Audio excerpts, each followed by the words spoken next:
Okay, I think I hear. So it is 4 o'clock p.m. Central Time. That means it's time for the game plan here on the Gospel Station Sports and Talk. Welcome, everybody, back to the show. It is Monday. Yes, Monday, November 3rd. Always have to double check that one. I never can be too sure. And we're out at Cherokee Hills Automotive at 6822 Northwest 63rd Street. Love coming out here. This is our second time out here for the show. Great area. I'm out here. I've got a little bit of information that if you're watching on our Facebook, you can see some of the products and services they offer. So do tune in on the Facebook Gospel Station Sports and Talk there as well. The 6822 Northwest 63rd Street is the address. 405-721-2023 is the number to call. They're open Monday through Friday, 7:30 to 5:30. And you can stop by or call, chat with the friendly people here. Locally owned, operated, been in the area for a while. Very highly reviewed by all the customers, all the patrons that come through. So they've got that genuine local community touch that is always very much appreciated. And that's Cherokee Hills Auto. We've got an hour show today, so you're going to hear plenty about them. Talking NFL, college football, Major League Baseball, of course. The World Series just wrapped up. And we'll, of course, keep you updated with what's going on in the National Basketball Association and, of course, all our local sports like high school football and college basketball, which have begun. I'm out at location, but Mike Gannon is back at studio. Mike, how are you doing today, my friend? I'm doing good, sir. Yeah, that's good to hear. That's good to hear. Thank you for coming by. Glad you got your own automobile issues sorted out. Yes, that couldn't have happened at a worse time. Yes, they're sorted out. I'll pick up the vehicle tomorrow. I didn't get to run by any Cherokee or anybody in town because it happened out where I live, which is way out east of town. So I took it by a guy we trust out there. So yeah, got the word. All good to go. Pick it up tomorrow morning. There you go. Happy to hear that. Just in time for a new week. That is the best part about that. Exactly. Oh, we've got a lot to do this week. Oh, yes, we do. My friend. Lots to do. Okay, first things first, because I didn't want to mention this. Since you were an outfielder, Friday night, the Friday night final play, what'd you think? You're talking about Kiki Hernandez. The one that he didn't know where the ball was, and we had the weird collision in the outfield. No. Where Kiki Hernandez ended the game with the pickoff. Oh, the pickoff. Okay. Yeah, honestly, I'm going to go ahead and see if I can pull up a video of it again, just so I don't get anything wrong about this. Give me a second right here, Mike. Okay. Well, once again, just to get right up to stage, so fly ball, there was one out, ball was hit, and instead of being a pop-up, it kind of went to more of a line drive and went right to Hernandez, who was playing in left field. So that was Friday. It was the Friday night game, which was game 6. Right. And that happened right by the time we were done with our football games. Honestly, to tell you the truth, from some of the defensive plays and the pickoffs you've seen in that series, that was far from the weirdest thing. Yeah. I mean, we've had, like I mentioned, that collision and the catch in the outfield. Yes. We've had balls roll under walls and the plays at the plate. I mean, we've had a lot of weird stuff happen this time. Like, I got to let you know, I just got a text from our good buddy Chase. He says he's just chilling if we want a guest. Okay, I'll send the invite out to him for that. Right. But like I said, as an outfielder, what on that side of it, what did you think of how the things went for the whole series? Well, if you're asking about the whole series, I've said multiple times I wanted the Blue Jays to win. I didn't want the Dodgers to win. I was rooting for the Jays that whole time, and I've got a lot of thoughts on it right now. I'd say as far as defensively, I think both teams played a pretty all right series. I can't really point to a lot defensively that kind of stood out to me as like really, really bad. There were some base running things maybe here and there, but the defense overall was pretty good. Friday night, that would have been football day. Football. So, I'm not sure I remember exactly the exact play you're talking about. I do know vaguely what you're talking about. Like I said, we had just wrapped up because that's when it happened. Just as I got in the car, and I was on the broadcast on the radio side, and it had just happened. And so I heard the replay, and then when I got home, my DVR happened to catch the game, and so I went back and looked at it, and I went, "Holy cow!"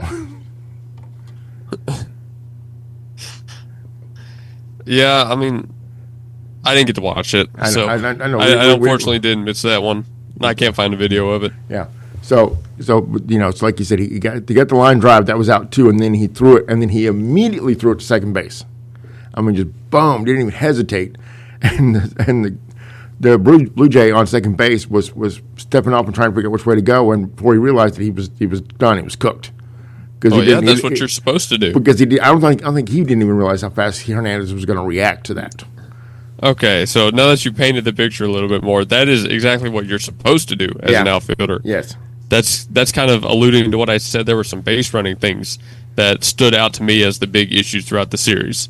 But, you're right. As an outfielder myself, now that I have a better understanding of what you were talking about, that's perfect outfield play. Yeah. You always are always looking for a way to get an out like that, to pick someone off the bags, to really just steal one away.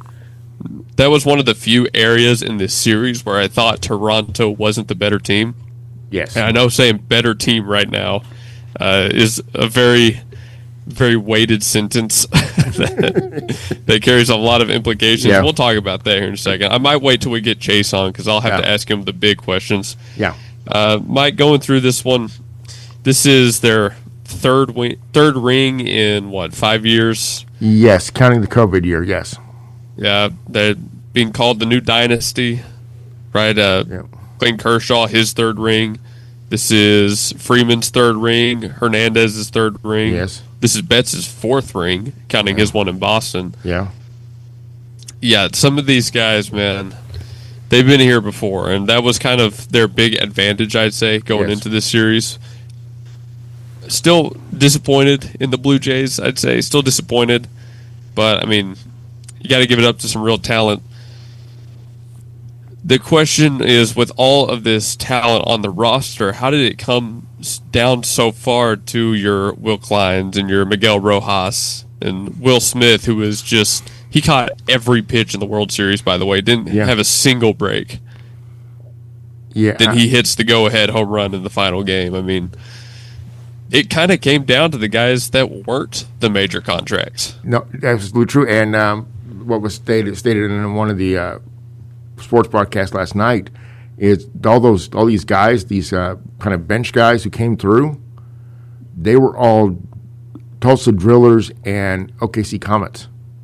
Or / Dodgers, they all came through the minor league system.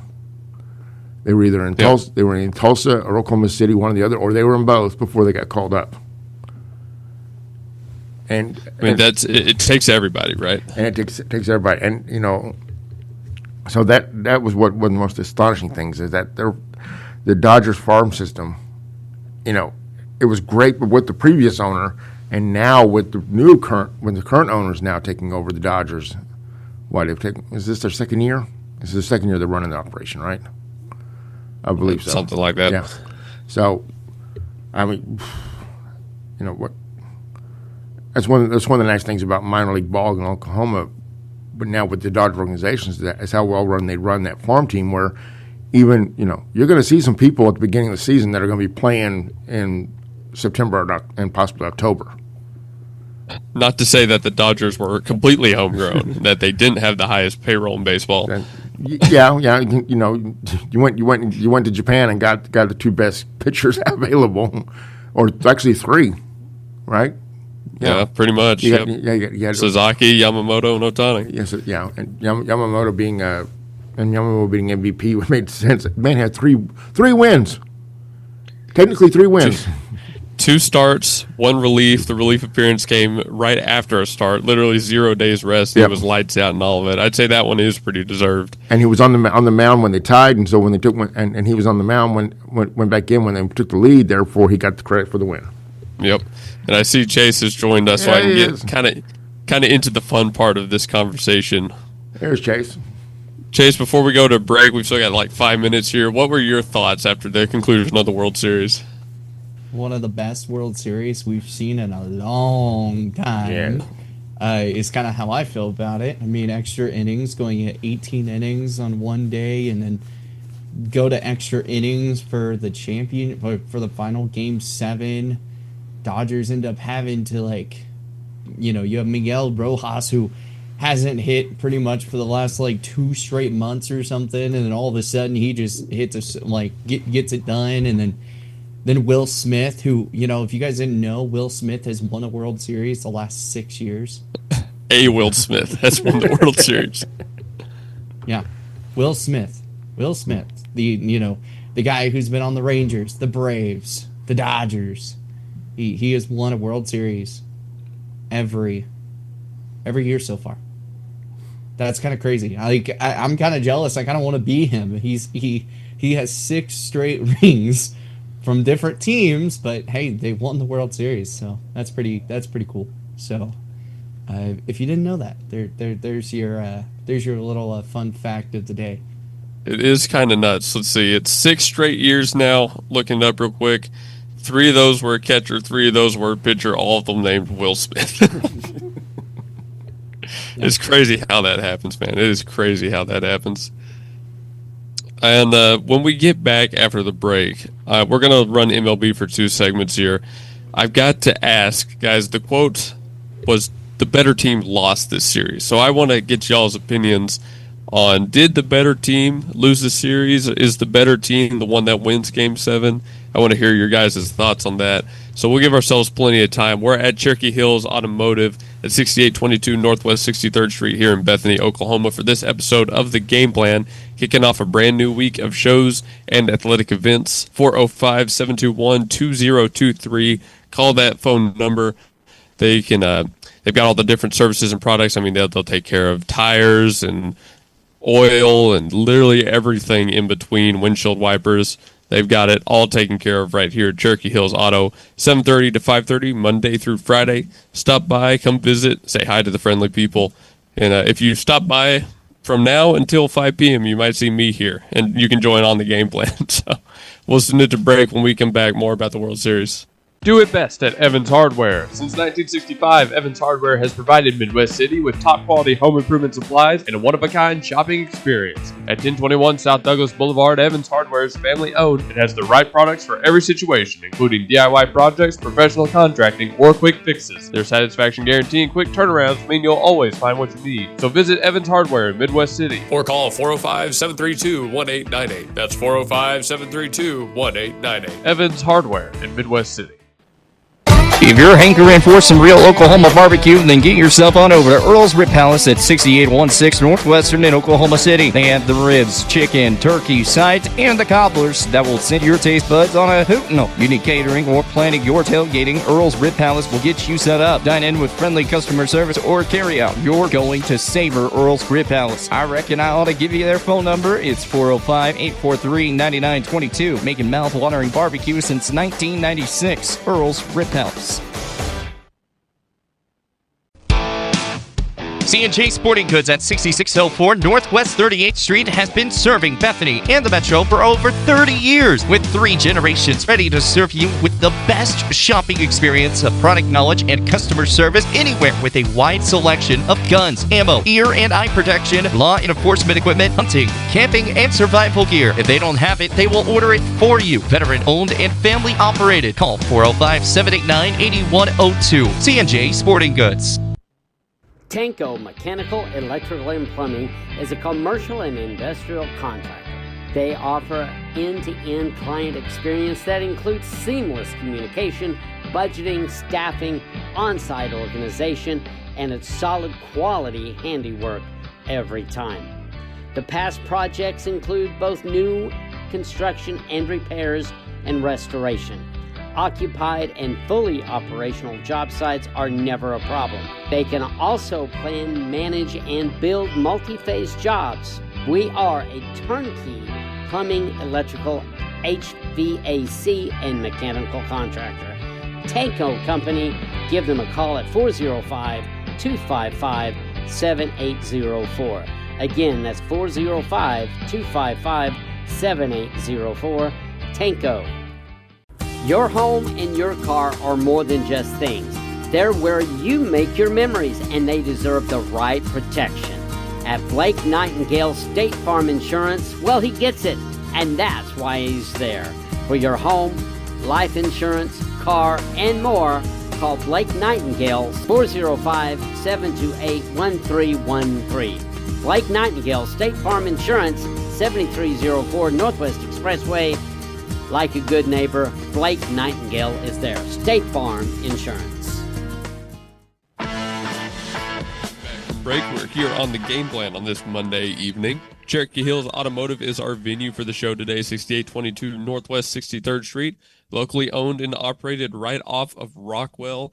They've got a bunch of different services they offer, from engine performance and protection to replacing windshields, right, and helping out on the tires, on everything in between. So this is the place to be. Again, locally owned and operated, very friendly people here. They've also got a page out of America's Neighborhood Values, the coupon publication that we run here. You can look through those, look at some more local businesses, and you can see a bunch of great deals and a bunch of great people through that as well.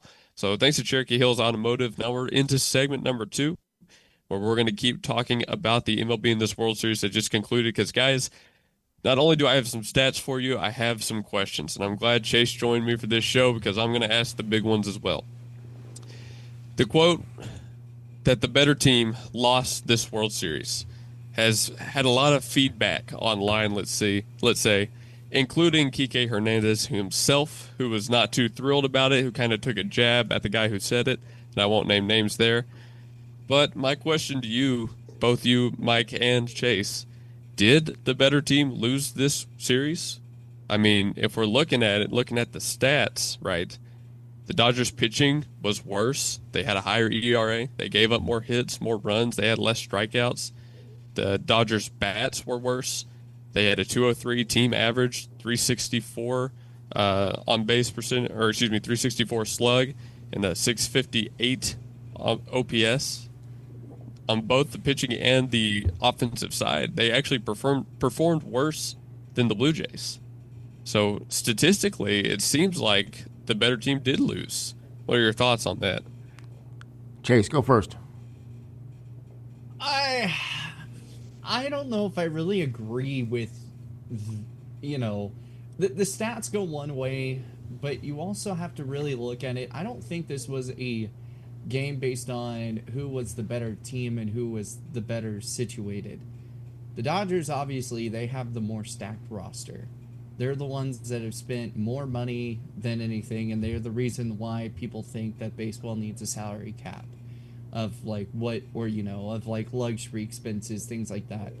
I think the Blue Jays were really good. I think they were a really good team. I think if we're talking better of the two teams, or if we're talking the best team lost out, I think the best team lost out in the round beforehand to the Blue Jays. I think the Seattle Mariners were one of the best teams in baseball this season. I definitely think they played well against the Blue Jays. Obviously, the Jays able to get it done in 7. But if we're talking best team, best play, it's Seattle Mariners that were the best team should have been in the World Series. But you just can't dog the Dodgers. I mean, they have built that program up. You look at Shohei Ohtani, Freddie Freeman, Max Muncy. Then you even go into, you have Mookie Betts, who's joined the program. You have Clayton Kershaw, who, he's done now. When, it just kind of felt like it was going to be the Dodgers' way, even though I was kind of pulling for the Blue Jays, but I knew it was going to be the Dodgers. It was just kind of one of those situations where, the Blue Jays were really good, and they had really good stats, but that's not where it comes. It's postseason. How are you playing in the postseason? And I think the Dodgers were one of the hottest teams in postseason. Blue Jays did well, but you also go back, the Dodgers absolutely beat every single team pretty quick. So I think the Dodgers were actually one of the better teams, because it counts in postseason, not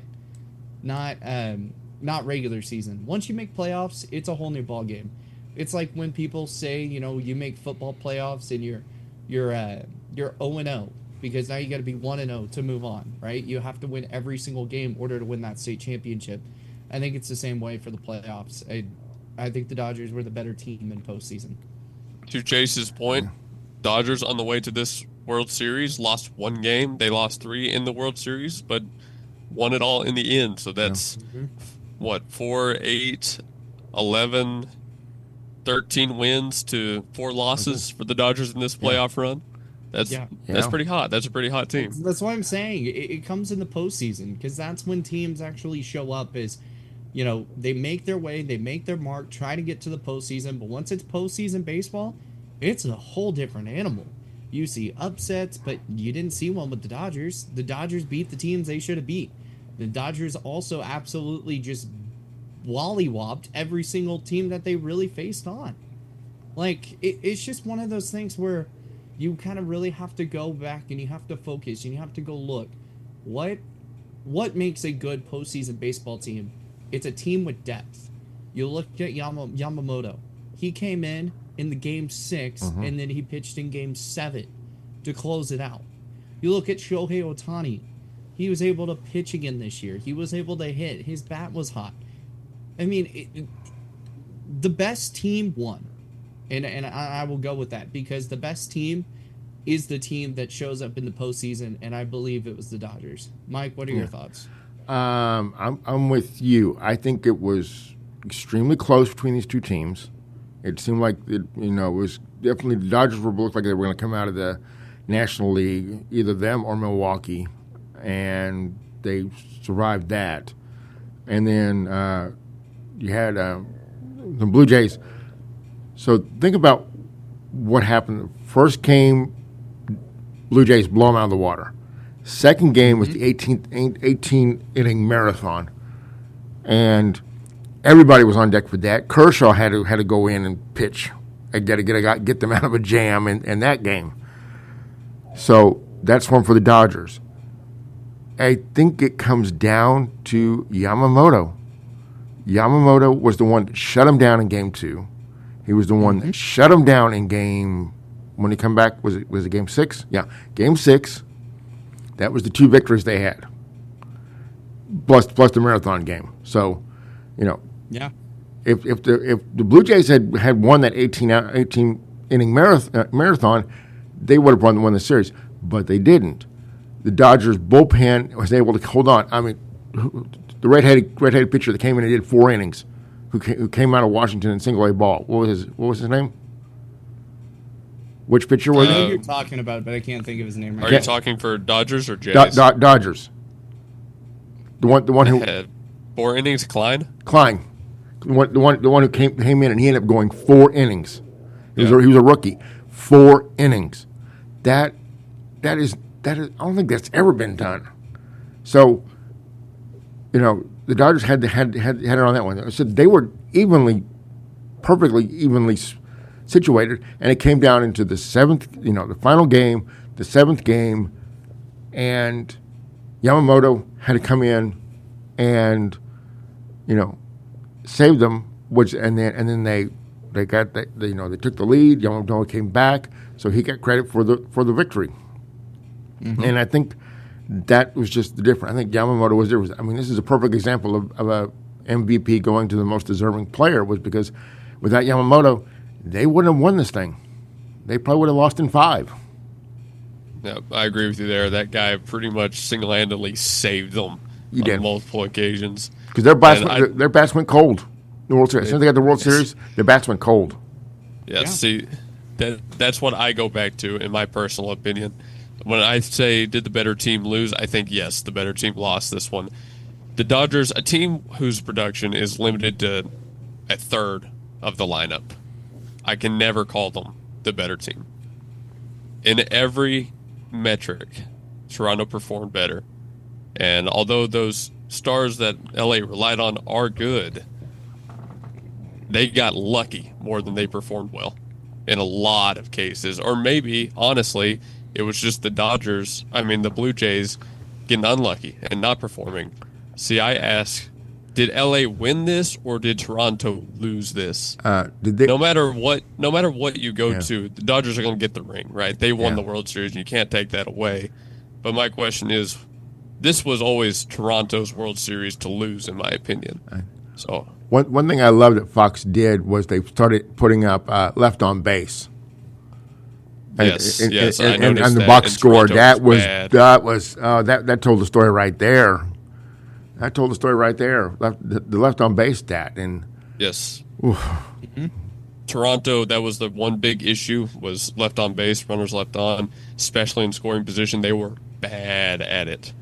That is the one thing that gets them. And that's why this question is so interesting to delve into and to see all the different point of views. Because, Chase, you said this one was one of the best ones in recent memory. For me, it still doesn't top 2018, right? But I might be a little biased on that one. Better 18-inning game, in my opinion. Yeah, I mean, 2018 for those, will be everyone's, but Yeah. I mean, not mine, but and being the old man here, this one, this is one of the best ever. I mean, in my lifetime, I saw the Big Red Machine of the '70s, the Johnny Bench, Pete Rose. That was kind of like the first World Series I recall watching. yeah, And so I saw that. I saw the '88 Dodger team with Hershiser and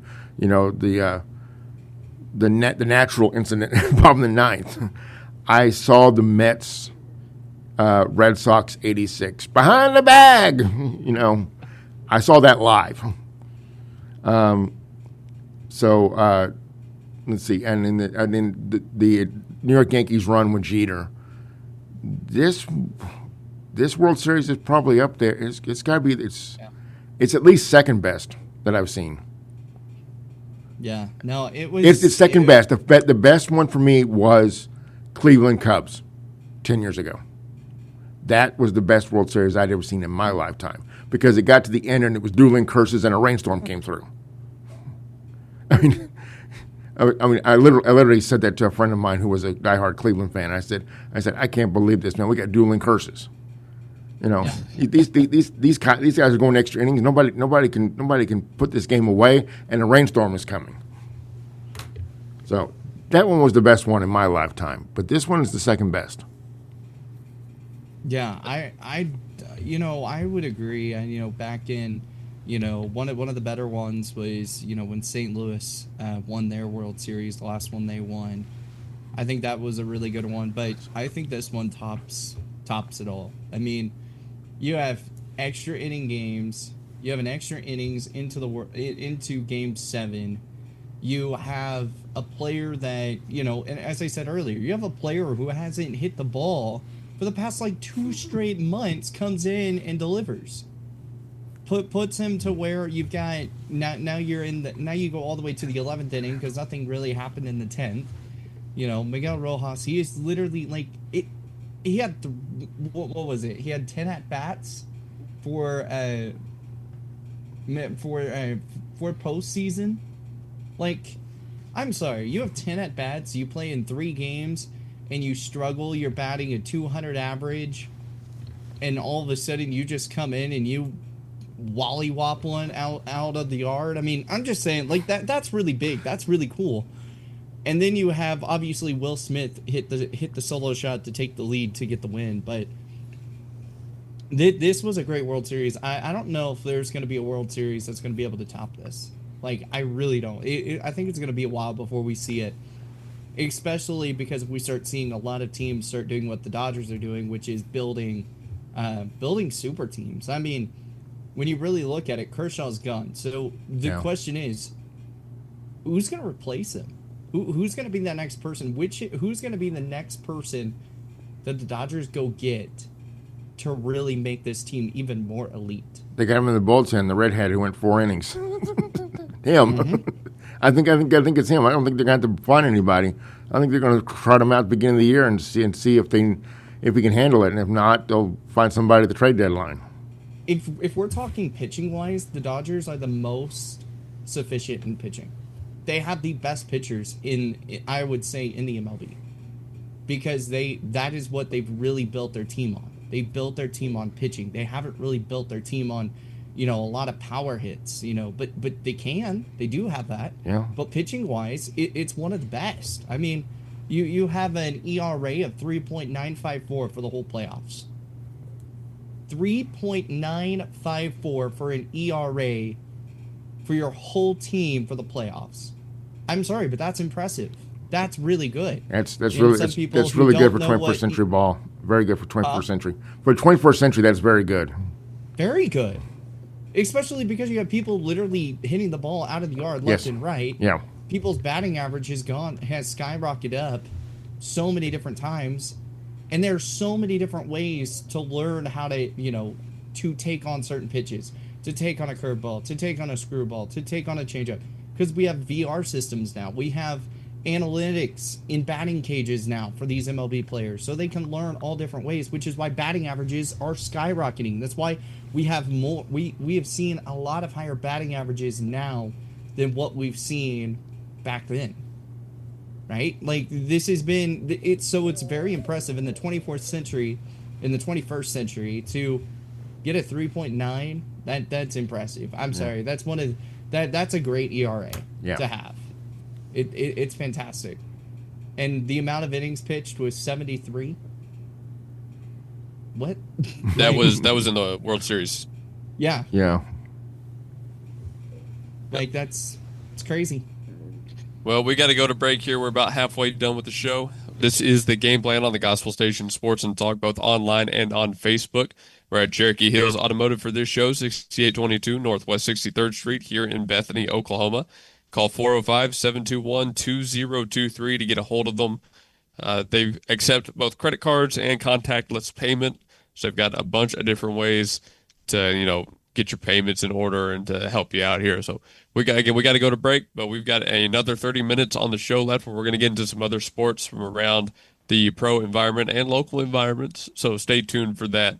Again, this is the Game Plan at Cherokee Hills Automotive. At the home of the Gotta Have It, you'll find Apple Tree Antique Gallery, located in the heart of downtown Bethany at 6740 Northwest 39th Expressway. Enjoy spacious shopping with up to 77 unique vendors across more than 10,000 square feet, offering everything from jewelry and clothing to one-of-a-kind treasures and so much more. Don't miss our third Friday weekend specials every month, and yes, we're open Sundays. Call us at 495-0602. Apple Tree Antique Gallery in Bethany, home of the Gotta Have It. John Campbell is your local health market agent that specializes in Medicare. Instead of talking through an 800 number, talk face-to-face with your local agent, John Campbell, to answer all your questions and find the company that best fits your needs. John Campbell Health Market serves Yukon, Bethany, and the surrounding area and will travel across the state of Oklahoma to meet with you. Call John Campbell Health Markets at 405-200-8414. Call 405-200-8414.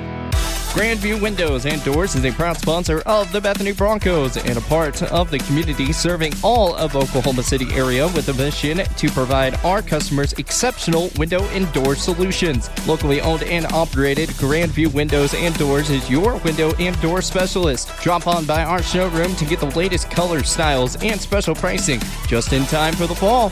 Call 405-787-0230 and visit us on Facebook, Grandview Windows and Doors. Stan's Plumbing is your locally owned full-service licensed and bonded plumbing company proudly serving the Oklahoma City Metro for over 30 years. Stan's provides all types of plumbing services like faucet and toilet repairs, sewer repair and trenchless pipe replacement, water heater repair and installation, both tank and tankless, plus drain cleaning and jetting. All plumbers arrive with fully stocked trucks and can resolve your plumbing problems in a timely manner. Since 1988, Stan's Plumbing has held itself to a higher standard in plumbing. Call 405-721-5100 to schedule your appointment. Stan's Plumbing, Valley service in a dirty business. 405-721-5100. When technology has you screaming at the office, call Simplify Tech Solutions at 405-981-1011. Located at 4221 North MacArthur Boulevard, Simplify Tech Solutions features IT management, business phone systems, manages Wi-Fi, and offers repair and support. Simplify your Wi-Fi before the emotional breakdown by calling Simplify Tech Solutions. Locally owned and operated at 405-981-1011. 405-981-1011. Simplify Tech Solutions. Now open at 5801 West Britain Road. It's Himador Mexican Grill. Order at Himador Mexican Grill and be treated to a spacious dining area, friendly staff, and delicious Mexican dishes. Fajitas, quesadillas, seafood, vegetarian meals, they've got it all at Himador Mexican Grill, 5801 West Britain Road. With different lunch and dinner specials every day and great prices, Himador Mexican Grill is the place to be. They open at 11 a.m. every day and come by starting August 30th to get some drinks at the brand new bar. The people love Himador Mexican Grill, and you will too. Call 405-367-7274 or email himadorgrill5801@gmail.com to reserve your table. Himador Mexican Grill is eager to serve you. 5801 West Britain Road, and call 405-367-7274. And that brings us back from break right here on the Game Plan on the Gospel Station Sports and Talk. Thank you to everybody that has been tuning in. We're halfway done with our show. Coming back for 2 more segments. Hey, EPH 511 right on the station right after this, 5 p.m. Be there, be square. You won't want to miss it. Right now, we're at Cherokee Hills Automotive. Again, this is 6822 Northwest 63rd Street. They do have a Facebook page that is tagged in our Facebook Live video. So if you go to Gospel Station Sports and Talk and click on our Facebook Live, you'll be able to navigate to Cherokee Hills Auto through that. On this segment, now that we've had our share, said our piece about the MLB, we got to get into some football and basketball news.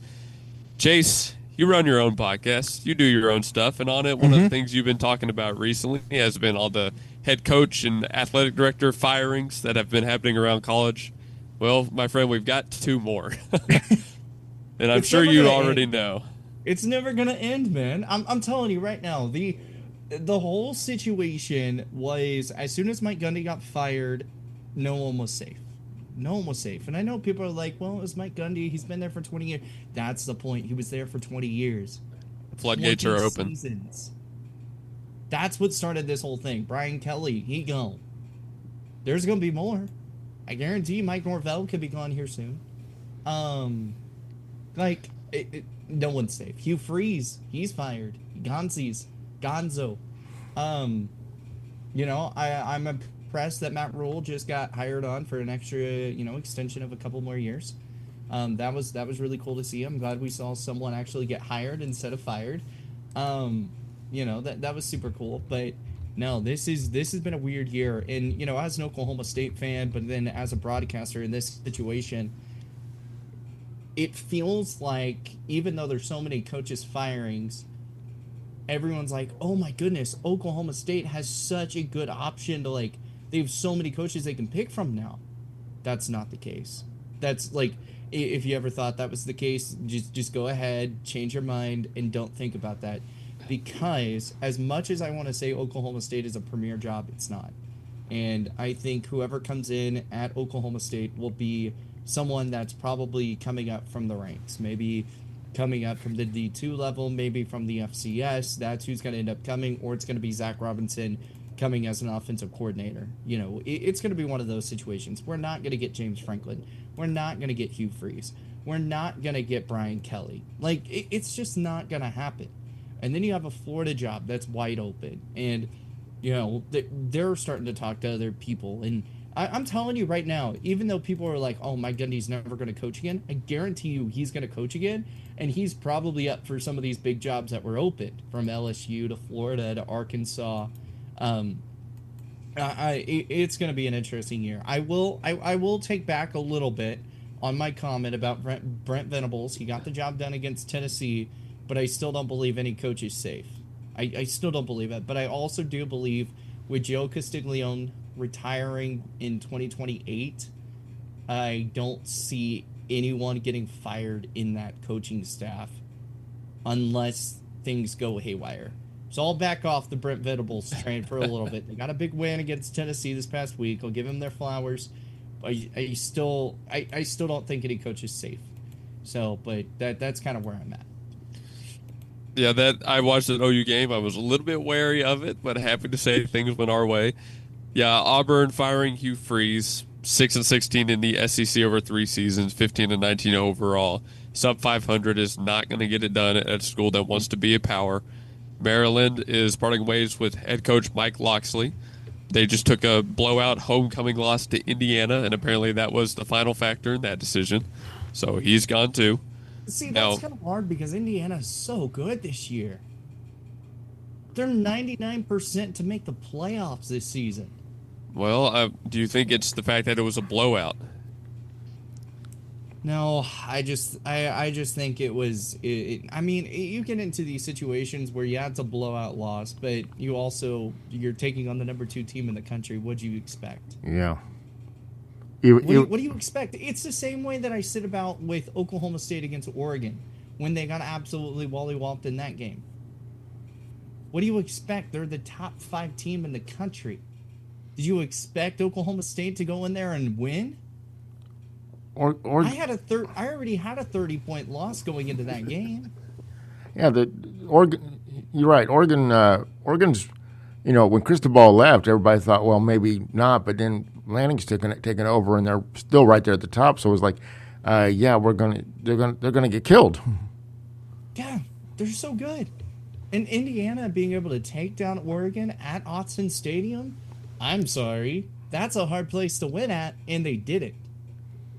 So you're getting fired, and that's my thing. You're being fired over games that you shouldn't be fired over. LSU losing to Texas A&M the way they did, I agree with the firing.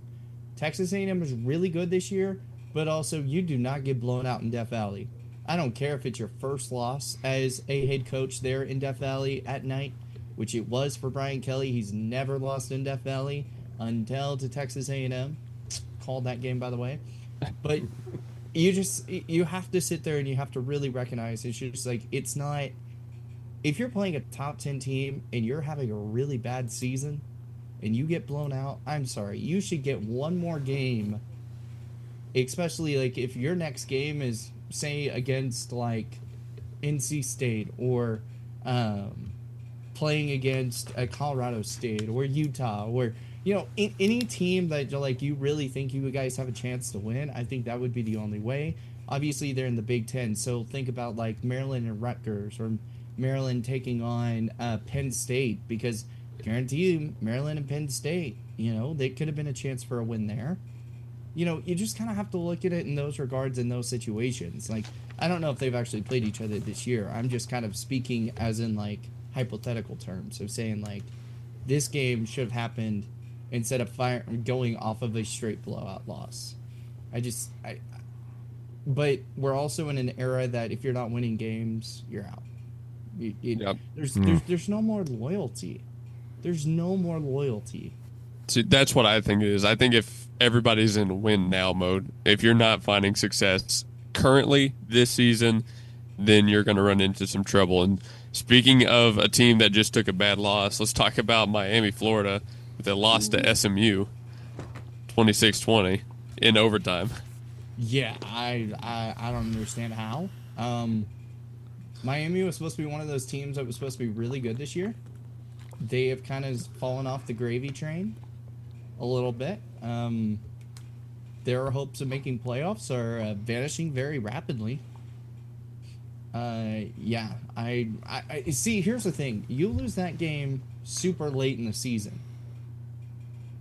Texas loses a game super early in the season.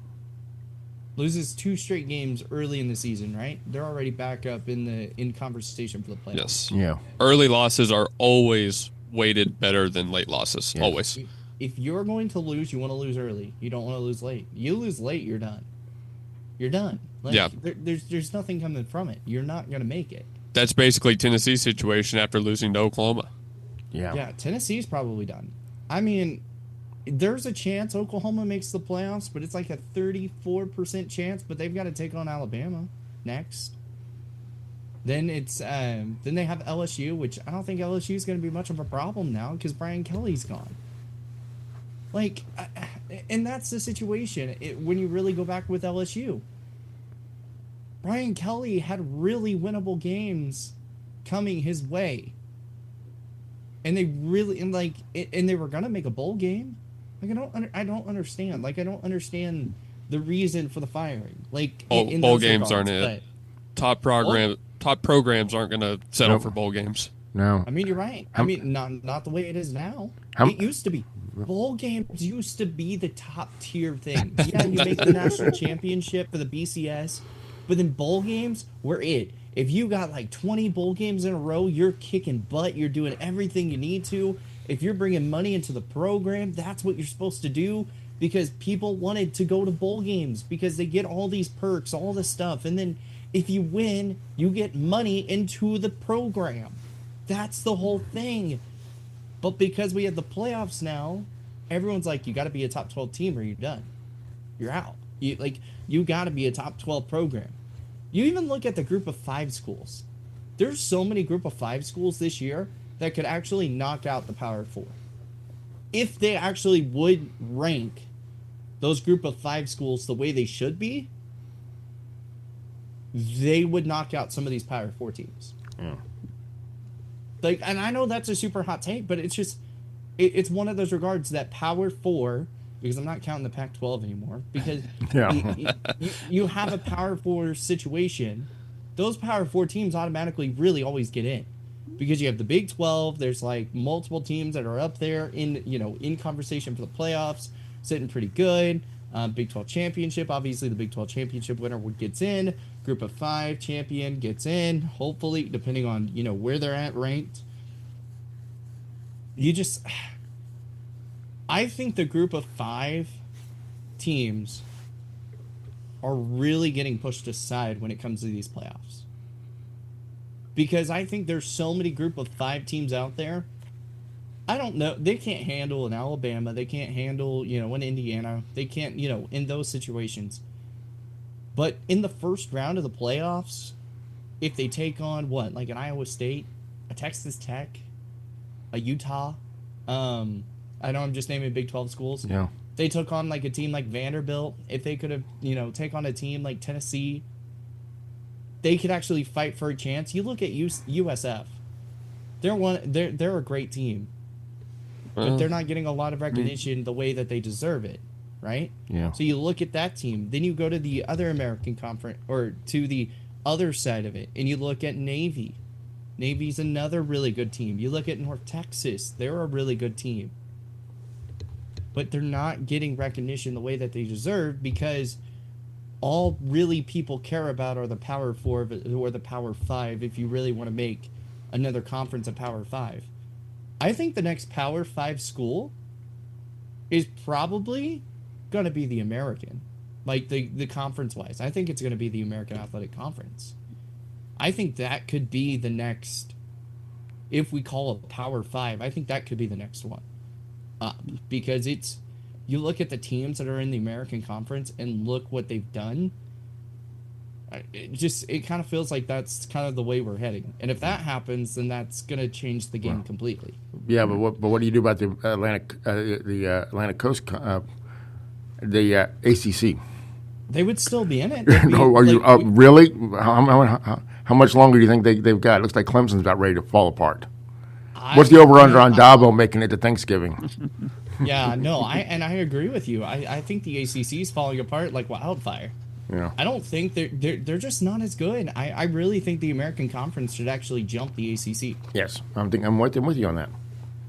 The American Conference is actually so good, and no one gives credit to them. You look at the teams that actually came from the American Conference. UCF used to be a part of the American Conference before coming to the Big 12. Look how good they're doing in the Big 12. I mean, this year it started out great. Now it's a little rough for them. But you also look at USF. If I remember right, they're part of the American Conference. Yes. I'm pulling up my stuff right here so I can actually be smart. SMU is part of the American Conference. SMU, right? there it goes. That's Tulane. SMU's back after being given the death penalty in the 80s. That's what shocked me. And what we're doing now with NIL is what they were doing and why they got the death penalty. Listen to these records. Navy is 7-1, not ranked. Memphis 8-1, they're ranked 22. North Texas 8-1, not ranked. Tulane 6-2, not ranked. South Florida not ranked at 6-2. And then you have East Carolina at 5-3. The worst team is Charlotte. They're 1-7. Tulsa is 2-6. You have 1, 2, 3, 4, 5 teams in the American Conference that should be ranked. Okay, then you go to the Atlantic Coast Conference because that's what we were talking about, saying what teams are falling off. You've got Virginia, who's 8-1. Georgia Tech is 8-1. Pittsburgh is 7-2, not ranked. Louisville is 7-1.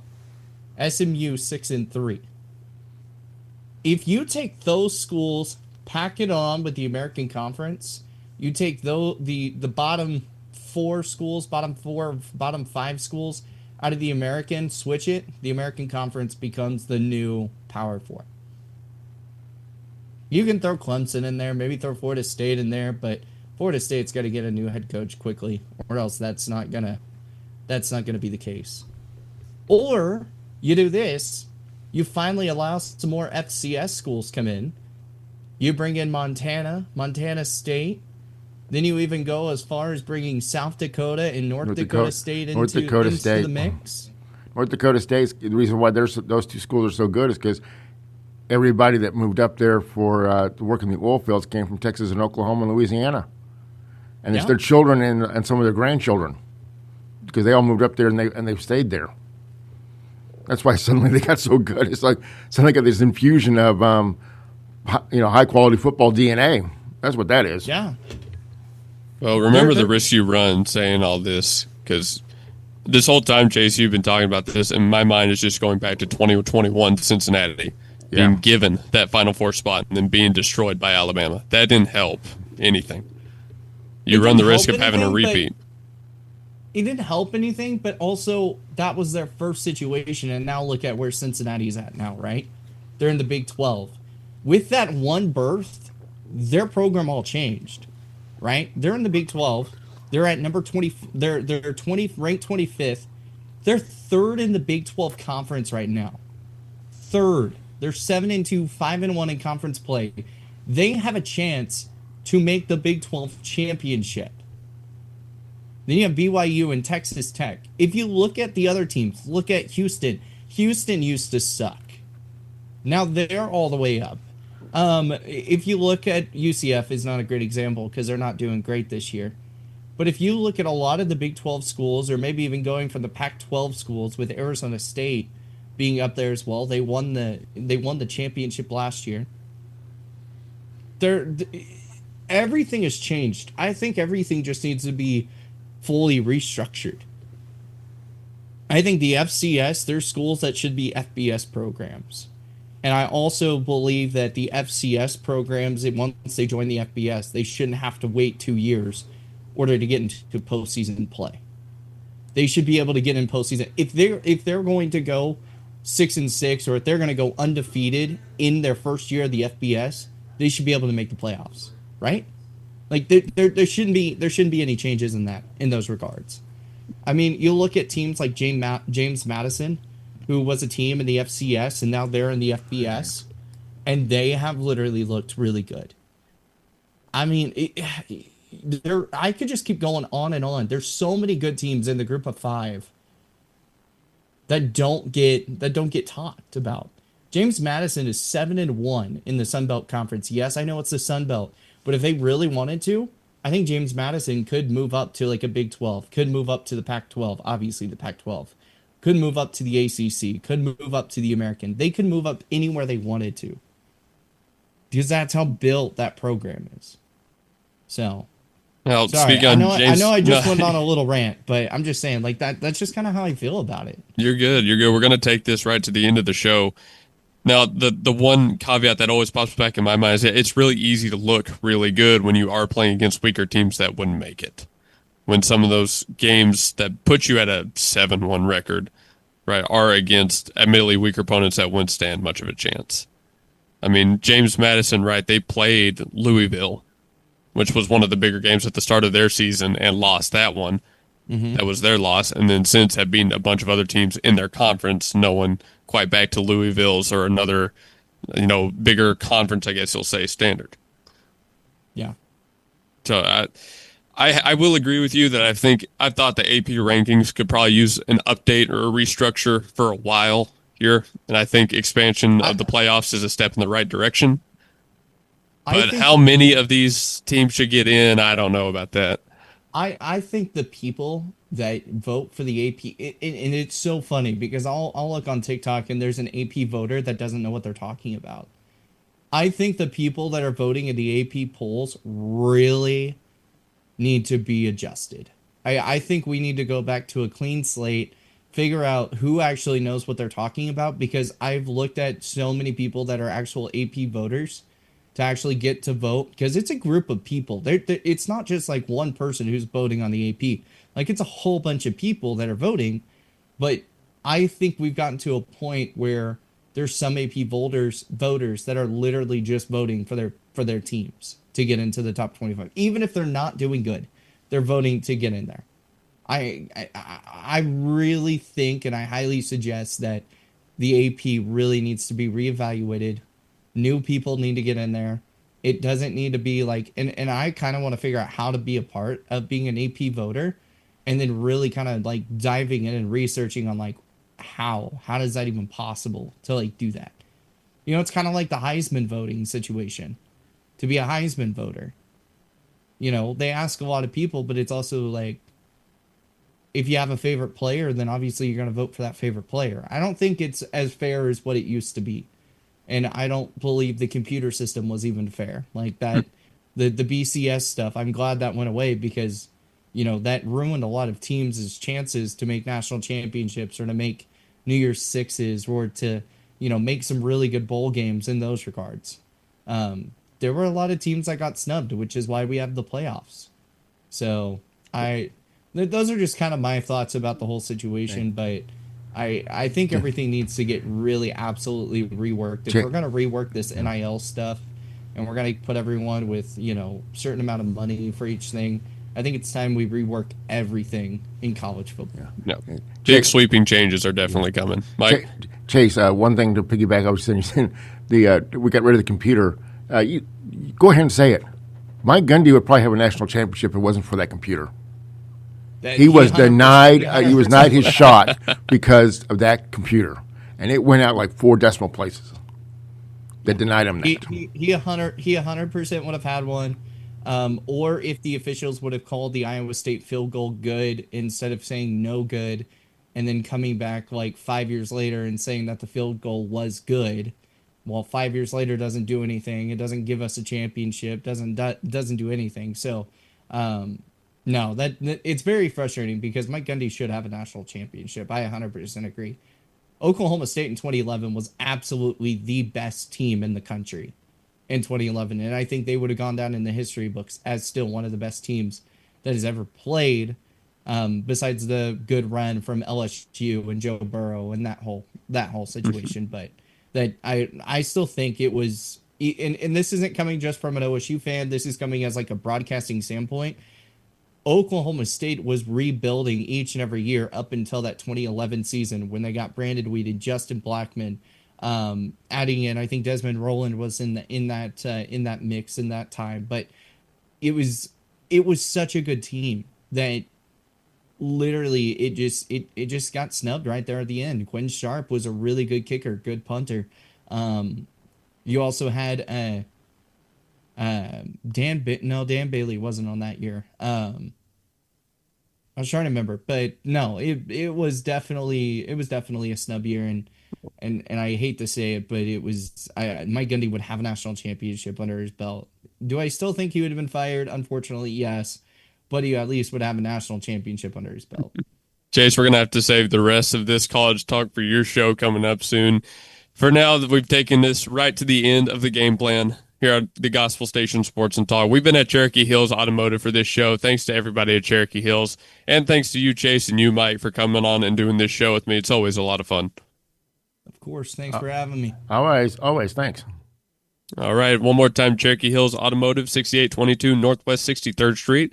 Call 405-721-2023 to get in contact with the people here. Come say hi. Speak to everyone. They're super friendly and knowledgeable. We'll see you next time. EPH 511 on after this. Have a great rest of your day, and God bless.